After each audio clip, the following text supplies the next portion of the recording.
Welcome back to Sailing Circuits. Today we're building a Wi-Fi connected Arduino clock using an ESP32 and an I2C LCD screen.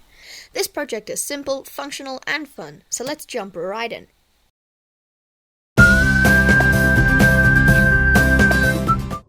Here's what you'll need: an ESP32, the brain of our clock, an I2C LCD screen for a crisp display, and some jumper wires to connect it all. Let's wire everything up.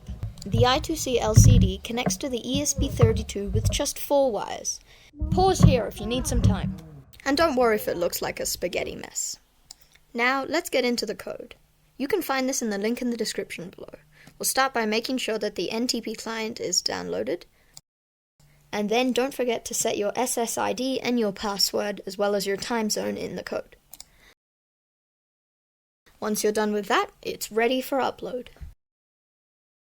With the code uploaded and the ESP32 connected to your Wi-Fi, let's see our clock in action. There you go. Now you'll always be on time, unless your Wi-Fi drops. Thank you for joining me on this build. If you enjoyed making this Wi-Fi Arduino clock, don't forget to like, subscribe, and hit that bell icon for more tech projects. Check out these other videos for more fun ideas, and as always, keep tinkering.